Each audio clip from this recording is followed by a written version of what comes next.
So this is my review for the Nook Simple Touch, or I guess they're kind of just going with Nook, the new Nook. Anyway, we'll go over the hardware first. It's really small, really great little device. You can hold it with one hand easily, and it's got this great rubber back with a little indentation here for your hands. Power button on the back. It's a little hard to press, but you don't really use it that much, so no big deal. On the side here, we have I believe, this is the memory slot, so you can add up to 32 gigabytes of additional memory if you so desire. Comes with 2 gigabytes on board. And then you got the screen here. It's really sharp, looks really good. I know it's the same one as the Kindle, but for some reason to me it looks just a little bit more contrasty, so definitely digging that. You have your physical buttons here, which are nice. They made them a little harder to press because if you're holding with one hand, you're not going to be accidentally pressing into the button. So, just a good firm click right in the middle gives it a go.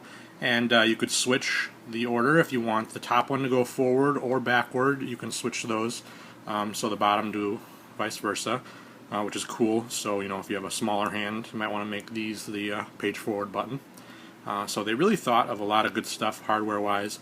One more thing I want to point out is that if you look at the front of this, there's really nothing detracting you from your reading, which is really nice. When I had the Kindle, first of all, they have all those useless buttons taking up all this space, and they had a big, ugly Amazon Kindle sign up there in white, and if you can see here, it's kind of just a little plasticky black Nook thing, and you don't notice it at all when you're reading. So just a little thing that I really find to be awesome design-wise. So you click the little Nook button down here, and then you can use your finger to slide to unlock.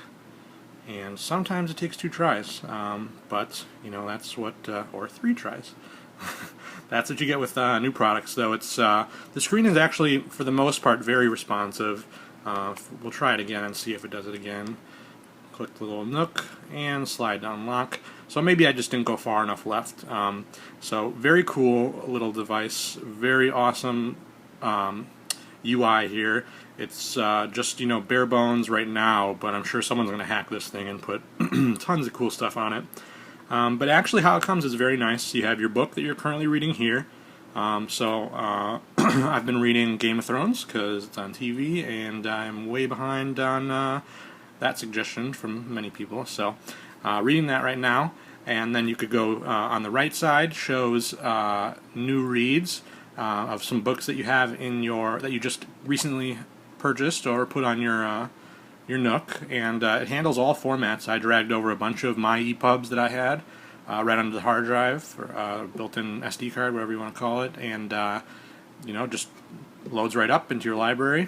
Below here, if you have your Wi-Fi enabled, it'll show you the Barnes & Noble Top 100 and some suggestions of what to read. If you click the Nook button here, this is very familiar from the Nook software, their little skin. And you have Home, Library, Shop, Search, and Settings. So we're at the Home already, so if we go to Library, it pulls up all your books that you have in here, and there's 2 different methods to how to view this. I have it right now in list mode, but you can also go into book cover mode. And right here it shows your library with the books. They do give you a couple of free samples, I guess, to look over, which is fine, I guess. They give you a new kids book by Rick Riordan, and then the Sookie Stackhouse books, which I've never gotten into yet. Love the show though, True Blood all the way. So you can just flick, and you'll go down into your other books. So I have 5 pages of books right now, so you just flick through them. Very nice. No, if you noticed just there, it did the black thing, where it switches, completely refreshing the pages, but for the most part, you barely ever see that, and it really is excellent. Especially during reading, I found that it's just incredible. I love it. So we'll go and click the N again, and we can go visit the shop. And it's basically just your Barnes & Noble shop, how it's always been on the other devices. Books, magazines, newspapers, easily accessible top 100 list, New York Times and new releases right off the bat, so I like that. Click on Barnes & Noble Top 100 here, and go to Book View, And you got a nice little, shopping experience here to look through all the books that are on the list. And you can click back or home or search for whatever book you want.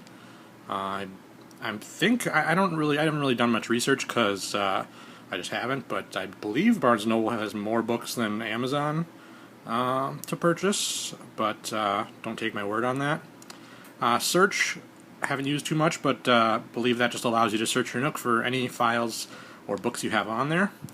And in settings, which is the last tab, you're going to have information, wireless, where you set up your Wi-Fi, the screen, where you can choose how long it takes to time out, and even add your own screensaver if you throw some image files on here, which is another cool thing that you can do on here that you cannot do on the Kindle. Go back. You got time. You could choose to the format and the time zone, and shows what time it is up here, so you don't get too enthralled in a book and miss an appointment or something. You got reader here, which is showing you how you can change the buttons, like I said before, so fits for all people of all hand sizes. You got shop here, and haven't really looked at this yet. That's just your account to purchase books. Social, which haven't been able to use too much yet because nobody I know has this yet. I got it a few days early, but I linked up my Facebook, Twitter, and Google, so all my friends that do buy one of these, I can add them to my Nook friends, and we'll be able to share passages, see what each other is reading, what page we're on.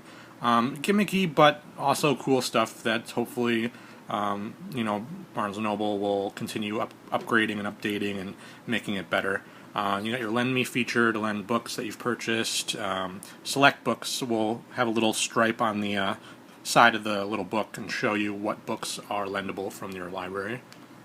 And just a couple things that I really like. No matter where you are in the menu, there's a little, if you can see this up here, there's a little book open, and you just click that, and it just brings you right to where you were in your book. So no matter where you are on any part of the menu, except for search, so you just go in here, settings, and it's still there right up top, that little book. So no matter where you are, you're quick to get to your reading. And so overall, I just have to conclude with saying that this is easily the best reader on the market right now, unless you have to have 3G, which I really don't understand why you would. I mean, that's coming from someone who's had every Kindle in the 3G format, and I might have used it twice to attempt to check my mail and maybe read NewYorkTimes.com, but it was more just to see what it was like and not an enjoyable experience. With this, actually, I would not mind a browser, and I'm hoping the Root community will definitely get that onto there, because it would be really cool to be able to touch and pinch with this fast processor in here and read NewYorkTimes.com, or if you really must, check your email. But in the world of iPads and iPhones, I really don't see the need for 3G. But it's the most comfortable reader I've ever held. It's truly small. When you get it, you're really going to be like, oh my god, this thing is tiny. But the screen is the same size as a Kindle, and they do away with all those silly buttons that you never use in the first place. The keyboard is actually very responsive and useful. You just gotta learn to trust it, because it takes a second for the keys to go up, but I just typed my first name in there pretty quickly, and it's just pretty cool. I don't really know what else to say about it. I like the openness. It accepts EPUBs, unlike Kindle. So I'm really going to be interested to see what Kindle does, if they can beat this or not. It seems like, and at least many of the predictions are, they're going to be focusing on a color tablet to combat the Nook Color.